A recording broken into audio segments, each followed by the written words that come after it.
నందమూరి తారక రామారావు గారు తన కుటుంబంలో జరిగిన ఒక విషాదకరమైన సంఘటన. బసవతారకమ్మకు క్యాన్సర్ రావడం ద్వారా వారిని కోల్పోవడం, కుటుంబంలో మనకు అత్యంత ప్రీతిపాత్రమైన వ్యక్తులను కోల్పోతే ఆ బాధ దుఃఖం తెలిసిన వ్యక్తిగా ఇంకెవరికి ఇట్లాంటి బాధ ఉండకూడదు. వీలైనంత మేరకు పేదలకు సేవలు అందిస్తూ వాళ్ళ కుటుంబాలను ఆదుకోవాలన్న ఆలోచనతోటి 1988-89లో ఈ ఆలోచనకు పునాది పడ్డది. ఆ ఆలోచన ముందుకు సాగకపోయినా 2000 సంవత్సరంలో నారా చంద్రబాబు నాయుడు గారు రెండవసారి ముఖ్యమంత్రిగా బాధ్యతలు చేపట్టిన తర్వాత ఆనాటి ప్రధానమంత్రి అటల్ బిహారీ వాజ్పేయి గారిని పిలిపించి ఈ సంస్థను ముందుకు తీసుకెళ్ళాలి, నందమూరి తారక రామారావు గారి యొక్క ఆలోచన సంక్షేమము అభివృద్ధి విధానాలను కొనసాగించాలని వారు పట్టుదలతో ఆనాటి దేశ ప్రధానమంత్రిని ఇక్కడికి రప్పించి ఈ యొక్క గొప్ప అద్భుతానికి పునాది రాయడం జరిగింది. ఆనాటి ఆలోచనను నందమూరి తారక రామారావు గారు నిస్వార్థంగా ఎలాంటి లాభం కానీ ఎలాంటి స్వార్థం కానీ లేకుండా తెలుగు ప్రజలకే కాదు ఈ దేశంలో ఉండే ఎవరికైనా క్యాన్సర్ అంటే ఒక మహమ్మారి, అది ఒక మందు లేని జబ్బు, క్యాన్సర్ అంటే ఒక భయం ఉన్న సందర్భంలో లేదో దీన్ని నివారించవచ్చు, నిలువరించవచ్చు,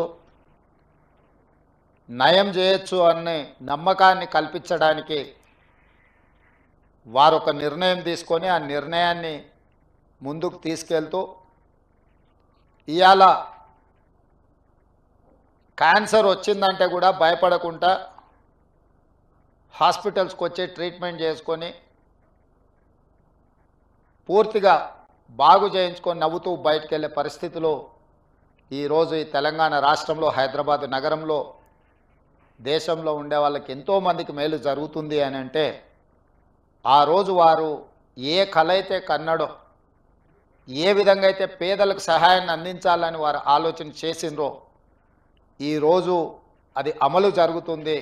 తప్పకుండా స్వర్గంలో నందమూరి తారక రామారావు గారు మనల్ని అందరినీ ఆశీర్వదిస్తాడు. ఇక్కడ ప్రధానంగా ఇందులో భాగస్వామ్యం పంచుకొని ఈ నిర్వహణలో, ఈ నిర్మాణంలో ఆర్థిక సహాయాన్ని అందించడమే కాదు, ఇక్కడ సేవలు అందిస్తున్న సిబ్బందికి కూడా ఎప్పుడూ వారి ఆశీర్వాదం ఉంటుంది అని చెప్పి నేను బలంగా విశ్వసిస్తున్నాను, నమ్ముతున్నాను. అదేవిధంగా ఈ సంస్థకు సంబంధించిన లీజ్ విషయంలో కానీ ఇతర అనుమతుల విషయంలో కానీ వారు నా దృష్టికి తీసుకొచ్చినంబడే క్యాబినెట్లో పెట్టి తక్షణమే క్లియర్ చేసిన. ఎందుకు అంటే ఈనాడు కొన్ని ప్రత్యేకమైన పరిస్థితుల్లో మేము ఉన్న ఈ హోదా, ఈ గౌరవం వారు ఏ స్వార్థం లేకుండా ఏర్పాటు చేసిన ఒక రాజకీయ పార్టీ మాకందరికీ అవకాశం కల్పించింది. ఆ ఆలోచనను, ఆ విధానాన్ని ఆ సంస్థలో పేదలకు సేవ చేయాలన్న ఆలోచనను అలవర్చుకున్న మేము తప్పకుండా ఇట్లాంటి కార్యక్రమాలకు అండదండగా నిలబడడం జరుగుతుంది భవిష్యత్తులో కూడా. అదేవిధంగా ఈ వేదిక మీద నుంచి ఒక్క మాట చెప్పదలుచుకున్నాం. మనలో ఉన్న ఆట నైపుణ్యం వెలికి రావాలి, ప్రజల గుర్తింపు జరగాలంటే నైపుణ్యం కలిగిన ఆటగాడితో పోటీ పడాలి అని పెద్దలు చెప్తూ ఉంటారు. ఈరోజు పక్క రాష్ట్రంలో నారా చంద్రబాబు నాయుడు గారు ముఖ్యమంత్రిగా బాధ్యత చేపట్టిన తర్వాత అభివృద్ధిలో, సంక్షేమంలో వారితో పోటీ పడి ఈ రాష్ట్రాన్ని ముందుకు నడిపించే అవకాశం నాకు వచ్చింది.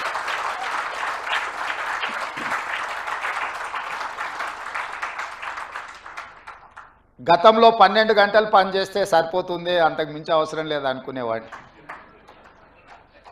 కానీ ఇప్పుడు వారు 18 గంటలు పనిచేస్తే నేను 12 గంటలతో సరిపెడితే కుదరదు. కాబట్టి మా అధికారులకు మా సహచరులకు మనం కూడా 18 గంటలు పని చేయాల్సిందే.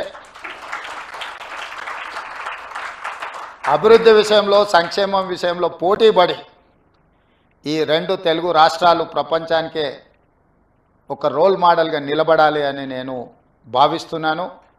ఆ దిశగా మా ఆలోచన, మా విధానాలు, మా నిర్ణయం ఉంటుంది.